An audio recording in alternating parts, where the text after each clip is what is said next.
Today I speak not only to Nigeria, not only to West Africa, but to the whole continent, and to every heart that beats for true freedom. There is a storm approaching, and it is not made of rain or thunder. It is made of plans, hidden in plain sight. It is made of smiling faces carrying poisoned gifts. It is made of men who speak of feeding Africa while secretly starving her soul. They call it GMO, genetically modified food. They dress it in fine words, they parade it as the solution to hunger, but it is nothing more than a chain made of seeds, a chain made of dependency, a chain that will bind the hands of African farmers until they can no longer feed their own children without permission. And in this agenda, there are willing tools, men who move through our land, destroying crops, spilling the blood of those who till the soil. In Nigeria today, the farmer does not only fear drought or pests, he fears the very path to his own field. He fears that if he steps onto his land to plant God's seeds, he may not return home alive.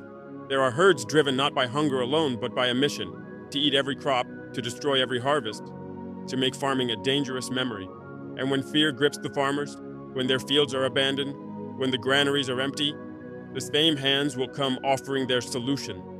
Steeds you cannot replant, food you cannot own, life you cannot control. Do you not see the trap? These GMO seeds, they give you one harvest and leave you with nothing for the next season. The watermelon has no seed. The maize will not grow again. You will go back to the same sellers year after year, begging for what God has already given you for free. And they will set the price. They will decide who eats and who starves. They will hold your future in their warehouses and laboratories.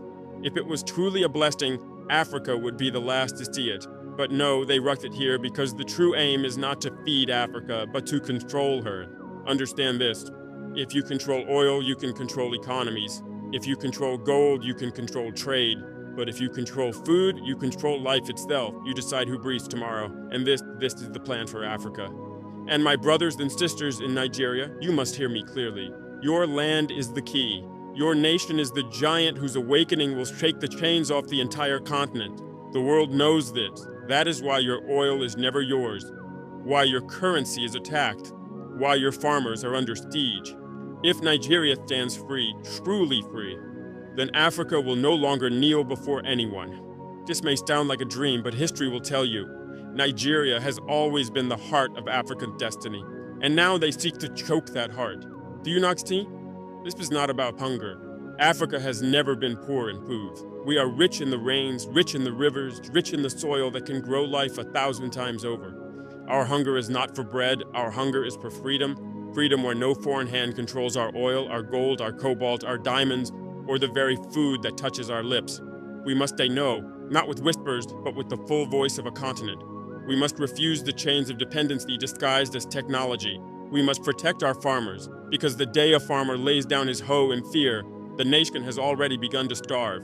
To my Nigerian brothers in the villages, to my sisters in the markets, know this, you are not alone. Your struggle is Africa's struggle. Your victory will be Africa's victory. And to those who sit in comfort while the land bleeds, remember, the soil you ignore today will feed your children tomorrow. And if you sell that soil to strangers, your children will eat from their hands, not from yours. The time for silence is over. The time for waiting is over.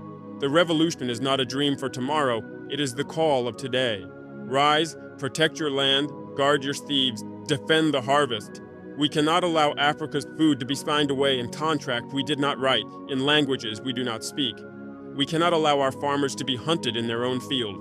We cannot allow the gift of God, the seed, to be replaced with the chains of man-made control.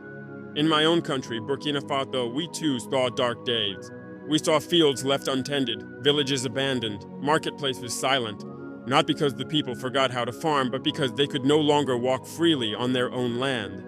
There were groups moving with herds, crossing lands without respect for boundaries, allowing their animals to consume the sweat of farmers, and using fear as a weapon. It was not simply the loss of crops that hurt us, it was the loss of trust, the feeling that the earth was no longer ours to work. Many stayed away from their fields, and when the hands that feed a nation are forced to stay idle, hunger becomes a shadow over every home.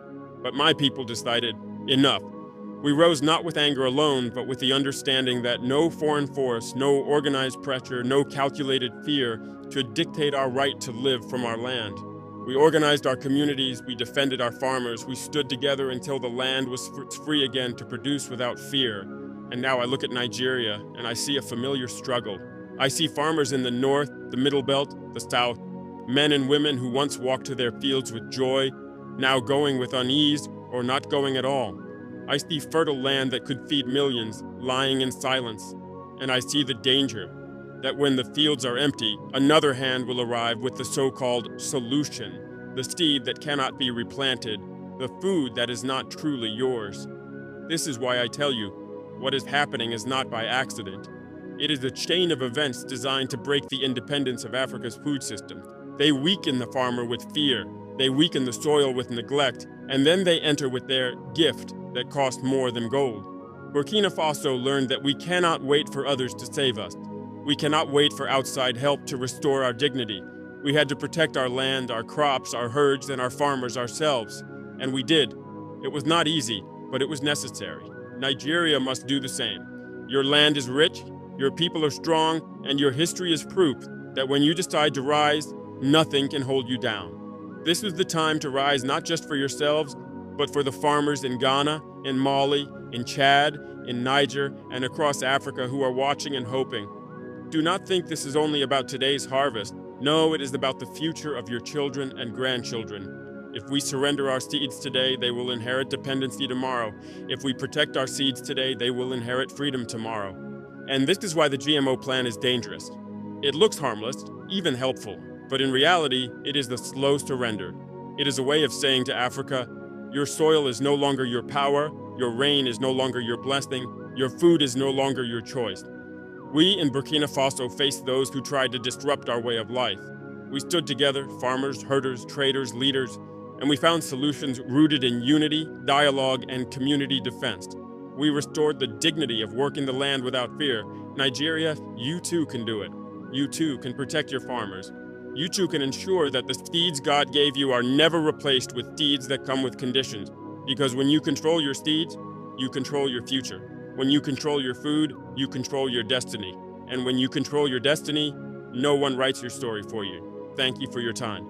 And I tell you, my brothers and sisters, this truth is written in the soil of Africa. Our enemies know it, and that is why they strike at the roots. Not just the trees, not just the harvest, but the very courage of the farmer to plant. Because the day we control our food is the day no one controls us again.